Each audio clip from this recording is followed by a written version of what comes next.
नमस्कार साथियों। तो कैसे हैं आप लोग? आशा करता हूँ आप लोग अच्छे होंगे। तो एमपी वर्ग 3 के लिए आप लोग का कट ऑफ के लिए बहुत ही मैसेज आ रहा था कि कितना कट ऑफ जाने वाला है, क्योंकि उन लोग का पेपर वेरी हार्ड हुआ है और उन लोग का समझ में नहीं आ रहा है कि हम लोग क्या करें आगे। आओ, अभी तक आंसर की भी रिलीज नहीं किए गए। जैसा कि आप लोग को मालूम है कि 1 to 5 के लिए आप लोग टीचर बनने जा रहे हैं। तो टीचर जब बनने जा रहे हैं तो उन लोग में क्यूरियस तो होगा ही ना। तो उनका क्यूरियस ये है कि उन लोग का कट ऑफ कितना जाएगा, क्योंकि बहुत ही पेपर हार्ड उन लोग को हुआ है। तो उन लोग एक अभी तक वो नहीं समझ पा रहे हैं कि उन लोग का कितना कट ऑफ जाएगा।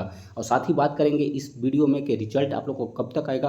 पूरी ऑथेंटिक सोर्स के माध्यम से जो भी ऑफिशियल डेटा होगा उन्हीं के बारे में हम लोग बात करेंगे। तो सबसे पहले हम लोग बात कर लेते हैं ओवरव्यू के बारे में। तो टोटल पोस्ट आप लोग को जैसा कि मालूम है कि टोटल पोस्ट 13,089 पोस्ट आप लोग को था।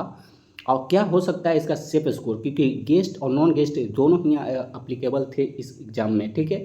तो सेफ स्कोर आप लोग को 55 है। जो आप लोग को जो 55 है ये आप लोग को जो है गेस्ट के लिए है सेफ स्कोर, ठीक है। जो भी कैटेगरी में है आप लोग अगर 55 आते हैं तो आप लोग बिल्कुल हो सकता है। क्यों हो सकता है उसके बारे में हम लोग बात करेंगे कटअप में।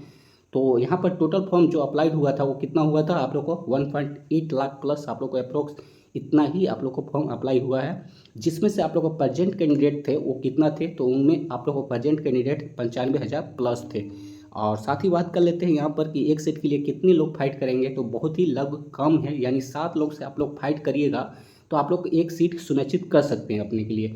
पर इसमें ये बात हो गई गलती कि इसमें एग्ज़ाम लेवल जो था वो बिल्कुल 1 to 5 के लिए टीचर के लिए है ही नहीं था।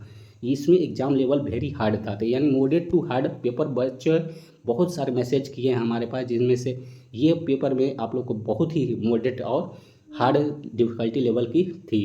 और एग्जाम लेवल में बात कर लेते हैं। जैसा कि आप लोग को मालूम होगा कि टोटल क्वेश्चन आप लोग को 100 पूछा है, ठीक है। जिसमें से हिंदी बहुत स्टूडेंट को आसान लगा है। जो हिंदी बैकग्राउंड से हैं वो उनको आसान लगेगा भी।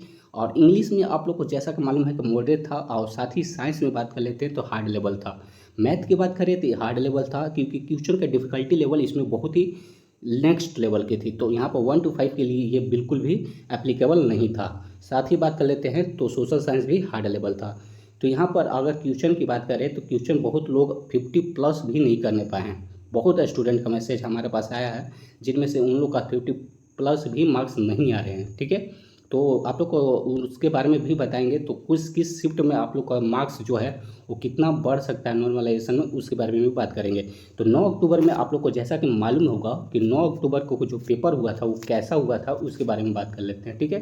तो सबसे पहले बात कर लेते हैं आप लोग को फर्स्ट शिफ्ट में 9 अक्टूबर में जो था वो मॉडरेट टू हार्ड था। और सेकंड शिफ्ट भी ऐसा ही हुआ था, यानी मॉडरेट टू हार्ड ही हुआ था।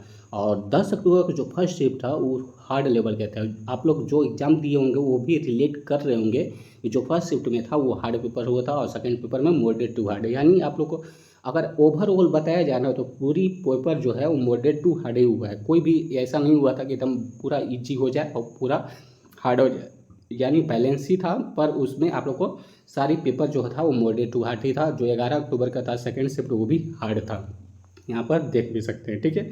जो बच्चों का रिव्यू है उनके बारे में ही हम लोग बात करते हैं। तो 12 अक्टूबर को जो है फर्स्ट शिफ्ट मॉडरेट था और second shift moderate to hard था। 13 अक्टूबर का first shift moderate to hard था और सेकंड शिफ्ट आप लोग को मॉडरेट देखने को मिला था।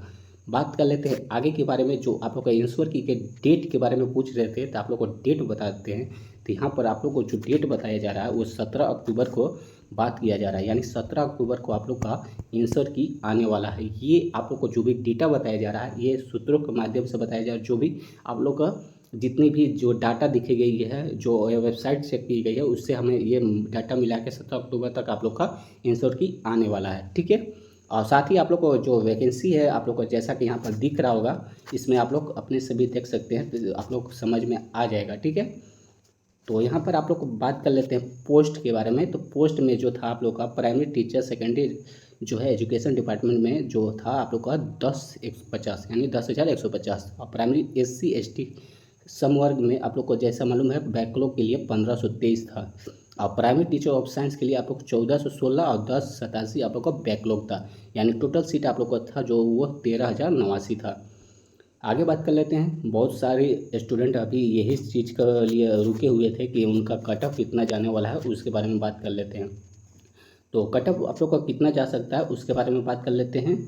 तो देखिए यहाँ पर आप लोग को कट ऑफ के बारे में तो आप लोग को जनरल कैटेगरी के लिए कितना जाएगा, तो जनरल आप लोग को जैसा कि मालूम है कि 52 से अगर 55 करते हैं गेस्ट फैकल्टी के लिए, आप लोग को ध्यान रखिएगा गेस्ट फैकल्टी की बात किया जा रहा है, तो गेस्ट फैकल्टी के लिए अगर 52 से 55 आते हैं तो बिल्कुल आप लोग सेफ हैं, आप लोग बिल्कुल टीचर बनने के योग्य हैं। ओबीसी के लिए 50 से 52 और ईडब्ल्यूएस के लिए 49 से 53 और एससी के लिए आप लोग का 46 से 50 और एसटी के लिए आपको 44 से 46। यानी आप लोग को जो बोल रहे हैं यूट्यूबर ना, जितने भी जो उनको जानकारी नहीं है पेपर के बारे में, जो एग्ज़ाम नहीं दिए हैं, उनको ये नहीं समझ में आएगा कि वो कैसा पेपर था। क्यों नहीं समझ में आएगा? क्योंकि जो स्टूडेंट हमसे मिले हैं, जो हमें बात बताई है कि जो पेपर का डिफ़िकल्टी था वो वेरी हार्ड था, तो उसके हिसाब से ये कट ऑफ बताया जा रहा है। और आप लोग को साफ बता दें कि इसमें जो कट ऑफ जाने का ज़्यादा नहीं है, क्यों नहीं है उसके बारे में हम बात करते हैं। क्योंकि इसमें फाइट ही बहुत ही कम है, फाइट भी कम है और साथ ही पेपर भी हार्ड पूछ दिया था। तो अगर 50 से प्लस आप लोग को जो भी कैटेगरी में, हम लोग शुरू में ही बताया था कि 50 प्लस से आप लोग किसी भी कैटेगरी में आप लोग बिल्कुल ही निश्चित रहिए, आप लोग का सिलेक्शन हो जाएगा। गेस्ट फैकल्टी के लिए हम बात कर रहे हैं, नॉन गेस्ट फैकल्टी की बात नहीं हो रही है यहाँ पर, गेस्ट फैकल्टी की बात हो रहा है। यहाँ नॉन गेस्ट फैकल्टी के भी बारे में बात करेंगे तो नॉन गेस्ट फैकल्टी के लिए आप लोग को मार्क्स बढ़ेंगे, क्योंकि वो अदर स्टेट्स आते हैं, उनके लिए आप लोग को मार्क्स बिल्कुल बढ़ेंगे।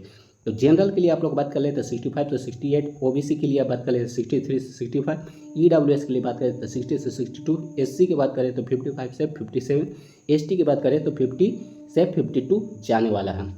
साथ ही बात कर लेते हैं कुछ इंपॉर्टेंट डेट के बारे में। तो आंसर की के बारे में जैसा कि आप लोग को बता दिए हैं कि 17 अक्टूबर को आप लोग को आंसर की आने वाला है, ठीक है। रिजल्ट आप लोग का कितना आ सकता है, तो इसमें आप लोग को 20 दिन का डिले होता है, क्योंकि आंसर की जब भी आता है तो उसमें ऑब्जेक्शन का भी आता है शेड्यूल, तो उसमें ऑब्जेक्शन होकर आप लोग को सारी चीज़ें सुधारी भी जाती है। तो वहाँ पे आप लोग को जो भी चीज़ें सुधारी जाएगी उसमें आप लोग को उसमें डेट भी मांगता है, तो 20 दिन आप लोग को कम से कम ही रिजल्ट आने में लग जाएंगे। तो आप लोग को लगभग अगर 17 अक्टूबर के आते हैं तो 20 दिन ऐड कर लेते हैं इसमें, तो आप लोग को लगभग आप लोग का जो रिजल्ट आएगा वो आप लोग जब भी आएगा तो आप लोग का इसमें आपको 10 नवंबर तक ही आ सकता है, ठीक है। यहाँ पर इतना ध्यान रखिएगा। जो भी नॉर्मलाइज मार्क्स होगा, क्योंकि नॉर्मलाइज होगा, क्योंकि पेपर जो था वो जो था आप लोग को अलग अलग शिफ्टों में लिया गया है, ठीक है। तो अलग अलग शिफ्टों में लिया गया है, अगर एक ही दिन लिया जाता तो आप लोग को नॉर्मलाइज मार्क्स नहीं होता, पर आप लोग को अलग अलग शिफ्ट में लिया गया तो नॉर्मलाइज बिल्कुल मार्क्स होगा। तो नॉर्मलाइजेशन में आप लोग को जब भी बढ़ेगा तो 4 से 6 मार्क्स इतना ही बढ़ेगा, ठीक है। जो भी हार्ड शिफ्ट था, मॉडरेट शिफ्ट था, उनका इतना ही मार्क्स बढ़ने की पूरी संभावना है। तो आप लोग ये वीडियो देखें, आप लोग को कुछ भी इसमें अगर समझ में नहीं आया होगा तो आप लोग कमेंट सेक्शन में पूछ सकते हैं। तो कोई भी क्यूरी है तो कमेंट सेक्शन अगर है तो कमेंट सेक्शन में ज़रूर पूछें। तो कैसी लगी आपको वीडियो ये कमेंट सेक्शन में ज़रूर बताइए। तो मिलते हैं नेक्स्ट सेशन में। जय हिंद, जय Bharat and love you all.